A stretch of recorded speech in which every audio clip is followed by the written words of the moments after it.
پہلے جب روزے کی قضا پوری کرنے کی اہمیت کا اس قدر احساس نہ تھا تو پتہ نہیں کتنے ہی روزے جن کی قضا دینی باقی ہے اور کتنے ہی ہیں کہ جو بلا وجہ چھوڑ دیے. اب جب احساس ہوا تو سمجھ نہیں آ رہی کہ کیا کروں، کیونکہ اگر رف ایسٹیمیٹ کیا جائے تو 100 سے تو اوپر ہی روزوں کی قضا ہو گئی.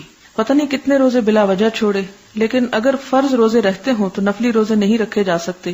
میں نے ارادہ کیا تھا کہ رمضان کے علاوہ بھی تمام مسنون روزے رکھا کروں گی، مگر پھر یہ خیال آتا ہے کہ جب تک فرائض ہی نہیں پورے تو نفلی عبادت کا کیا فائدہ. آپ اس طرح کر سکتے ہیں کہ ان مسنون دنوں میں جیسے ایام بیز ہیں یا اس کے ساتھ سوموار اور جمعرات کا روزہ ہے تو آپ ان دنوں میں قضا کی نیت سے بھی رکھ سکتے ہیں. اس میں یہ کہ عام دنوں میں بھی رکھ سکتے ہیں، اور ان دنوں میں رکھنے سے یہ ہے کہ چلے آپ کے دل میں جو سنت کو فالو کرنے کی حسرت ہے وہ بھی پوری ہو جائے گی، اگرچہ وہ نفلی روزے کا ثواب نہیں ہوگا بلکہ فرض کی ادائیگی ہوگی، کیونکہ روزے واحد عبادت ہے جس کا قرآن پاک میں قضا کرنے کا حکم دیا گیا. بہت تاکید ہے اس پہ، فعدۃ من ایام اخر، کہ دوسرے دنوں سے گنتی پوری کرنی ہے. نہیں رکھ سکتے تو فدیہ دو. ایسی صورت میں یہ ہے کہ اگر آپ سمجھے کہ بہت ہی زیادہ ہے تو اس کا فدیہ ادا کر دیں، کیونکہ زندگی کا کچھ پتہ نہیں. اور اس کے بعد آپ ساتھ ساتھ یہ بھی کر سکتے ہیں کہ جب آپ مسنون رکھنے لگے کم از کم 1 سال کے لیے 2 سال کے لیے آئندہ ایسے رکھتے چلے جائیں تو انشاءاللہ تعالیٰ وہ ایک طرح سے کفارہ ہو جائے گا. لا علمی کی وجہ سے جو فرض روزے نہیں رکھے ان کی تعداد بھی یاد نہیں. ایسی صورت میں کیا کیا جائے؟ ایک اندازہ کر لیا جائے اور اندازے کے ساتھ آپ رکھ لیں، اور اگر بہت زیادہ بن جائیں تو آپ فدیہ چکا دیں اور جتنا جتنا سہولت ہو رکھتے چلے جائیں. کیا عورت اپنے قضا روزے رکھنے کے لیے شوہر سے اجازت لے گی؟ نہیں، قضا روزوں کے لیے اجازت نہیں ہوگی کیونکہ وہ بھی فرض کے زمرے میں آتے ہیں. اگلا سوال ہے، اگر حیض ظہر کی نماز کے بعد شروع ہو تو کیا روزہ مکمل کر لینا چاہیے؟ نہیں. اگر عصر کی نماز کے بعد بھی شروع ہو تو نہیں ہو سکتا. اگر مغرب کی نماز کے 5 منٹ پہلے بھی شروع ہو جائے تو روزہ نہیں ہوگا. جتنا آپ نے گزارا وہ ثواب آپ کو مل گیا، آپ کو ثواب چاہیے نا، لیکن قضا آپ دوبارہ رکھ لیں. کہ ایک خاتون کو پیریڈز کے دوران بخار ہو جاتا ہے، بیماری زیادہ ہو جانے کے ڈر سے وہ غسل نہیں کر پاتی اور روزہ بھی رکھنا چاہتی تو تیمم کر لیں. یعنی اگر پیریڈز میں بخار ہے اور نہانا ہے پیریڈز کے بعد تو نہا نہیں سکتی کہ بیماری بڑھ جائے گی، تو اس وقت وہ تیمم کر لیں، اور جب 1 دن یا 2 دن یا جس وقت بھی وہ سمجھیں کہ وہ ٹھیک ہو گئی ہیں تو اس کے بعد غسل کر لیں. اگلا سوال ہے، اگر کسی کی عادت حیض کے بعد دن کے 11 بجے پاک ہونے کی ہو، کیا وہ روزہ رکھ کر 11 بجے نہا لے تو روزہ ہو جائے گا؟ نہیں، ایسی حالت میں روزہ نہیں ہوتا. روزے کی لمٹ کہاں سے شروع ہوتی ہے؟ سحری کے وقت سے. مثلاً آپ کو سحری کے وقت نہانا تھا لیکن ٹائم نہیں ملا، آپ سحری پکاتے رہے، پھر کھاتے رہے، پھر برتن سمیٹتے رہے.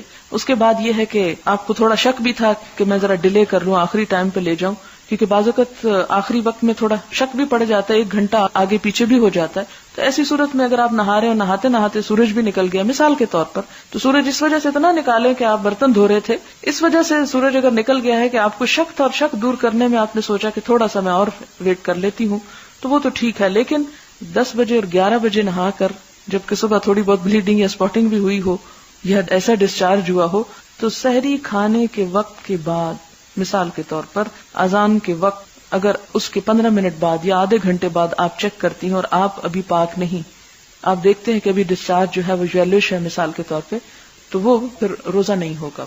سوال ہے، آپ نے نماز کے بارے میں بتایا کہ اگر نہ پڑھنی ہو تب بھی جھوٹ نہ بولا جائے. روزے کے سلسلے میں بھی یہی مشکل ہے. اب یہ مشکل میں تو آسان نہیں کر سکتی، اس میں یہ ہے کہ کوئی اعتدال کا رستہ آپ اپنا لیں، اور ہر شخص اپنی سمجھداری کے ساتھ اس معاملے کو حل کر سکتا ہے، کیونکہ کوئی بھی شخص اتنا احمق نہیں ہوتا کہ اس کو نہ پتا ہو کہ ایک عورت روزہ کیوں نہیں رکھ رہی. تو اس میں طرف نظر کرنا چاہیے دونوں طرف سے، اور کم از کم آپ اپنے بچوں کی ایسی تربیت کریں کہ بڑے ہو کر وہ مشکلیں پیدا نہ کریں.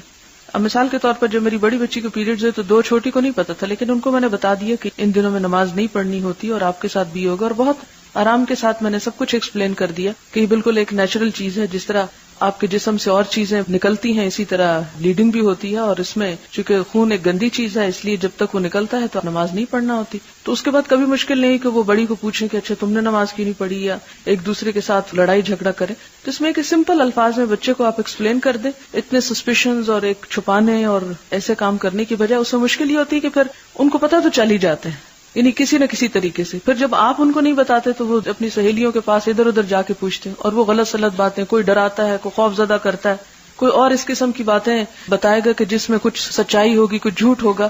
تو اس سے آپ کے بچے کے اندر ایک نفسیاتی طور پہ یعنی کمپلیکس پیدا ہو جائے گا. تو بہتر ہے کہ آپ اس کو فطرت کا یہ پروسیجر خود سمجھا دیں، اس کے سمجھانے میں کوئی حرج نہیں.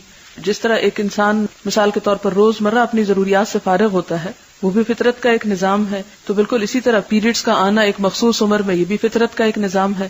تو اس میں اس کو آپ حوصلہ دیں، تسلی دیں، کیونکہ عموماً بچیاں گھبرا جاتی ہیں، خوف زدہ ہو جاتی ہیں، کیونکہ مائیں ان سے ہمیشہ ہر چیز چھپا کے ہی رکھتی ہیں. آخر کسی دن تو اس نے ایکسپوز ہونا ہے، تو پہلے اس کا مائنڈ بنائیں، یعنی نارمل طریقے سے اسے اس پر لے جائیں اور پھر اسے بتائیں کہ اس نے پاک کیسے ہونا ہے اور اس کی کیا علامت ہے پاک ہونے کی، تاکہ وہ اپنی نمازیں ادا کر سکے، کیونکہ اس کے بعد وہ بالغ اور اس کی نمازوں کا بھی حساب ہوگا۔ تو اگر آپ نہیں اس کو بتائیں گی تو کون بتائے گا؟